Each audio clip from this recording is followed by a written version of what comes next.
అందరికీ నమస్కారం. నా పేరు కామేశ్వరి. నేను 1-2 తరగతులకు తెలుగు ఉపాధ్యాయులుగా పనిచేస్తున్నాను. ఈరోజు మనం పరివర్తన అనే పాఠాన్ని చదవబోతున్నాం. పుట సంఖ్య 28. ఆ అబ్బాయి పేరు రాము. ఆటలంటే అతనికి ఇష్టం. రాము తండ్రి ఊళ్ళో బాగా డబ్బున్న వ్యక్తి. పెద్ద ఇల్లు కూడా ఉంది. ఆ ఇంట్లో రాము చదువుకోవడానికి ఒక గది కూడా ఉంది. రాముకు బద్ధకం ఎక్కువ, చదువంటే శ్రద్ధ తక్కువ.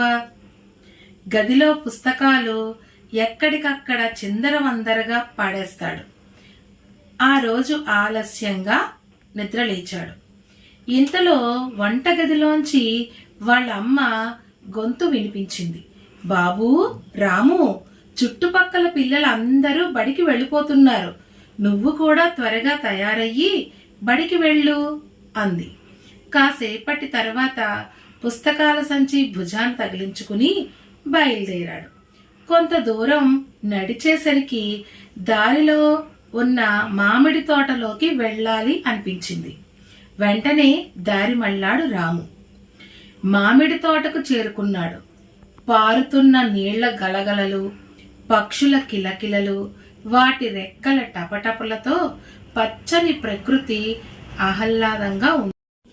రాము మాటల్ని పట్టించుకోకుండా తన పని తను చేసుకుంటూనే, నాకంత తీరిక లేదు బాబు. పూల నుంచి తేనెలు సేకరిస్తున్నాను.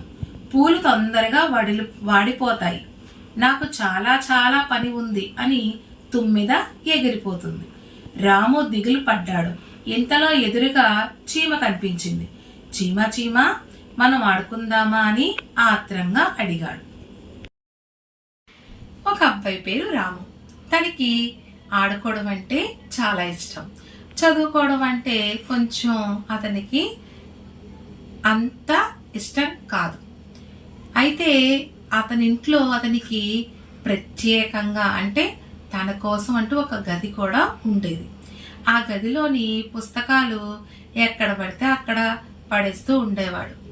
ఆ రోజు అతను లేవడం ఆలస్యం అయ్యింది.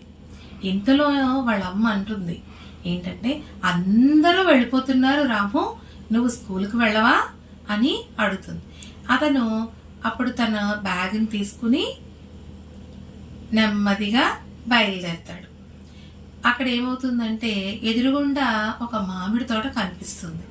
ఆ మామిడి తోటలో వెళ్ళేసరికి పక్షుల అరుపులు, అలాగే నీళ్లు పారుతున్న శబ్దము, అలాగే పక్షులు ఎగురుతున్న రెక్కలు టప్టపా కొట్టుకుంటాయి కదా, అది కూడా వినేసరికి అక్కడున్న వాతావరణం అతనికి చాలా నచ్చింది. అయితే అతనికి పక్షులతో ఆడుకోవాలని అనిపించింది. ఎదురుగా ఒక చెట్టు మీద ఒక కాకి ఉంది. ఆ కాకిని పిలిచి, కాకి కాకి, మనిద్దరం ఆడుకుందామా అని అడిగాడు. అడిగితే కాకంది, వచ్చేది వానాకాలం, నాకు ఇల్లు అసలే సరిగ్గా లేదు. ఇప్పటి నుంచి ఒక్కొక్క పుల్లని తీసుకుని వెళ్ళి అక్కడ ఇల్లు కట్టుకోకపోతే నేను ఉండడానికి ఇల్లు కూడా ఉండదు, నాకు అసలు ఖాళీ లేదు, నేను రాను అని చెప్తుంది. ఈ లోపల రాముకి తను చెప్పిన మాట తనతో ఆడుకోవడానికి రావట్లేదని చాలా బాధపడతాడు. కొంచెం దూరం వెళ్ళిన తర్వాత అతనికి తేనెటీగ కనిపిస్తుంది. తేనెటీగని తేనెటీగ మన ఇద్దరం కలిసి ఆడుకుందామా అని అడుగుతుంది. అయితే ఈ రాము చెప్పిన మాటలు తేనెటీగ వినిపించుకోలేదు. తన పని తను చేసుకుంటూ ఉంది. తర్వాత తేనెటీగ తన పని చేసుకుంటూనే, నాకెక్కడ ఖాళీ ఉంది, నాకు చాలా చాలా పనులు ఉన్నాయి అని చెప్పి చెప్తుంది.